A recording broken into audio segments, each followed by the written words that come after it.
Ellas nos leen.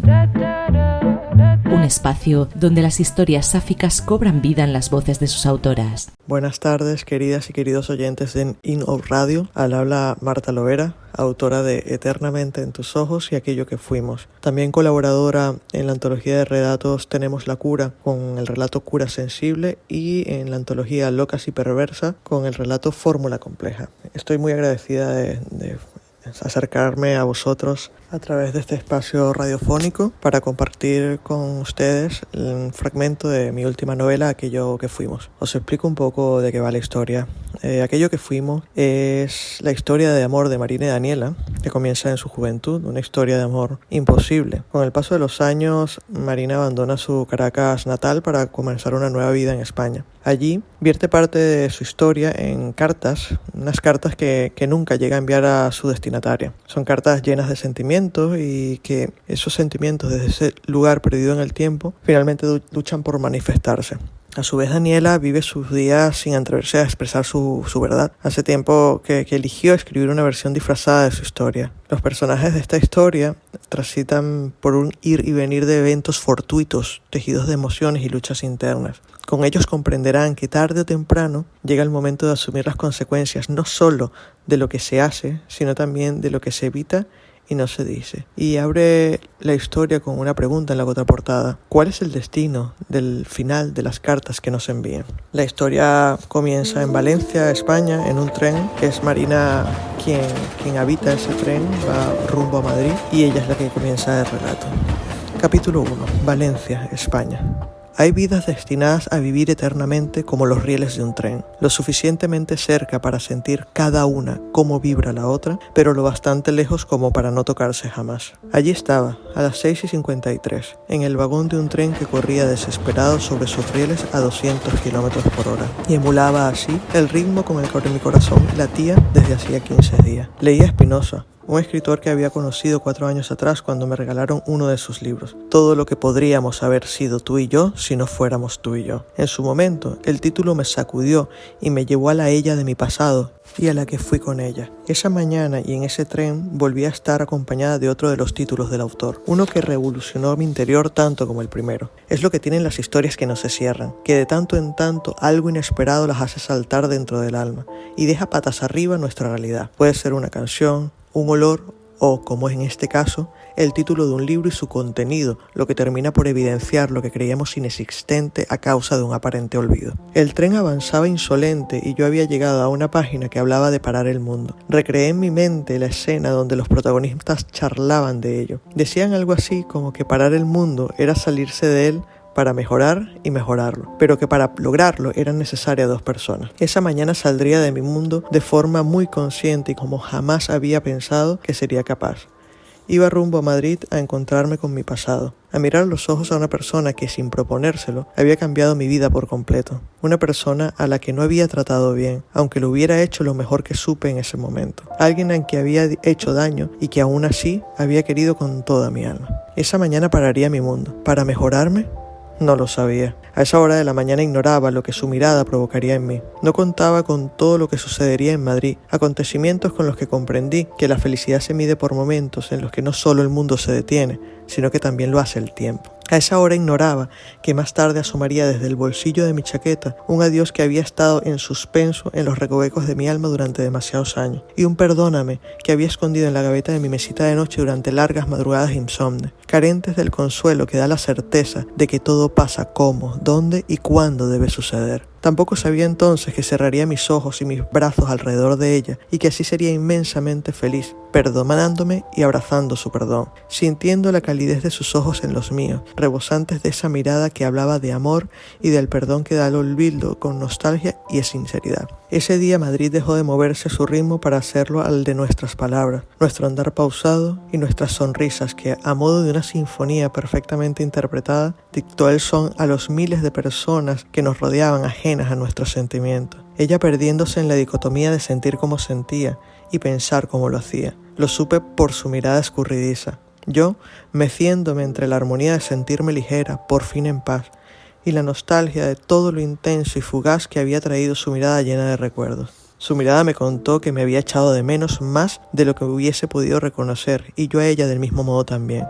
Tuve la oportunidad de volverla a abrazar, de entregarle todo lo que fue suyo y de aquel breve nosotras que fuimos hacía tanto, quedándome tan solo con los últimos abrazos, los de ese día en Madrid, para forjar un nuevo nosotras a partir de entonces. Sentí alegría de verla bien, aunque sus ojos estuvieran cubiertos de un halo de tristeza. No quería hablar de ello, lo supe por la forma con la que rehuyó mis ojos cuando intenté que fuera así. Preferí cesar en mi insistencia y centrarme en cómo me sentía. Afortunada de estar allí, sin ayer y sin mañana, solo ella, Madrid y yo. Después de 12 horas nos despedimos con la promesa de volvernos a ver. Dejé partir a quien fui y la dejé conocer parte de quien era. Más tarde, en un tren similar al que me había llevado a través del tiempo a sus brazos, me trasladaba de vuelta a casa, una vez más con los ojos inundados, sintiendo todo su ser dentro de mí. El tren me llevaba hacia mi hogar, hacia mi presente, hacia mi amor de esa actualidad. Ella regresaría a su vida y Madrid volvería a moverse a su ritmo. De regreso a casa pensé en cada uno de los yoes que fui, en el yo que la quiso y en las versiones de ella. ¿Cuántas me había perdido? Recordé sus abrazos, que tenían la misma intensidad de ese día, pero con un significado diferente. Es curioso cómo, con relativa frecuencia e increíble facilidad, se olvida la importancia de abrazar, cuando es uno de los lenguajes más hermosos jamás creados. Abrazamos a veces sin sentirlo de veras, y otras tantas sintiéndolo en demasía, robando con ese gesto a los demás sus sentimientos más profundos. Los abrazos nos llenan, nos hacen conectar con el alma de la persona con quien los compartimos, impregnándonos de su energía vital y entregándoles parte de la nuestra. Esta historia, la de ella, yo y nuestros yoes pasados, va de eso, de abrazar, de tocar, de besar, de acariciar, en definitiva, de amar. Hasta que la conocí ignoraba que fuera posible sentir de esa manera, porque ella me enseñó que no todo lo que se siente tiene explicación, que los seres humanos podemos comunicarnos de un modo intenso, mágico y sublime aún con la ausencia del tacto. Ese tipo de abrazos eran los que compartían nuestros yoes del pasado. Ese día en Madrid di por cerrado un círculo en la historia de mi vida. No supe, hasta tiempo después, que la historia apenas comenzaba. Capítulo 2.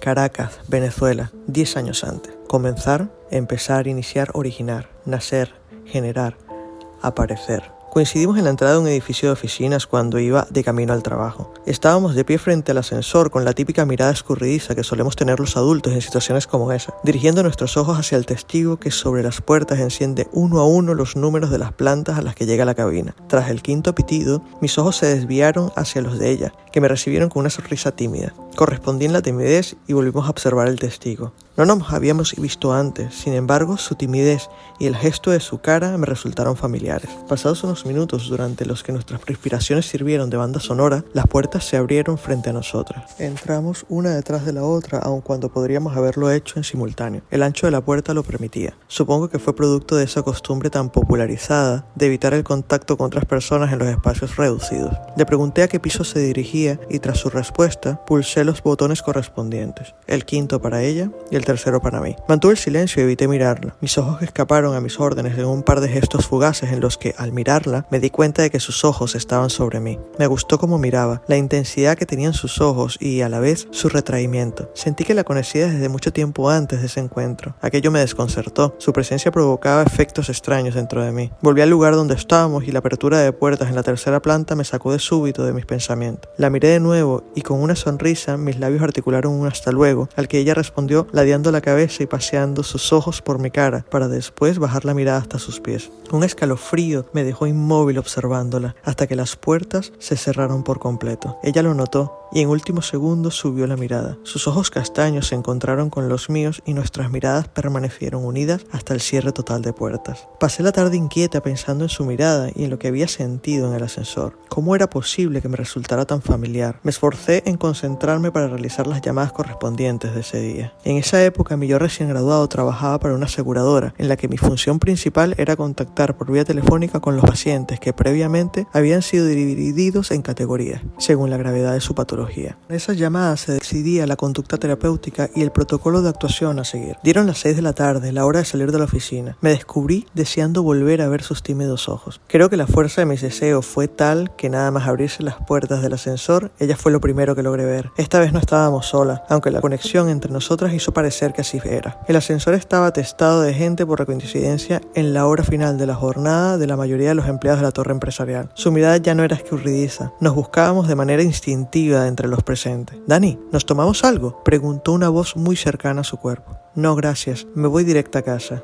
respondió y suspendió durante unos segundos nuestro contacto visual para mirar al chico que había formulado la pregunta. Así que ese es su nombre, Dani, pensé. Me gustó, pero lo que más me gustó fue su voz y lo que produjo en mí aquel sonido. Era una voz melódica, delicada, suave, con un discreto y gracioso ceseo en la dicción. Su timbre llegó muy dentro de mí. Era la primera vez que sentía eso por alguien y la primera vez que ese alguien era otra mujer. Bueno, aquí os dejo la lectura del primer capítulo y medio de aquello que fuimos. Espero que la disfrutéis tanto como yo disfruté escribiéndola y que compartamos muchas historias más. Abrazos. Ellas nos leen.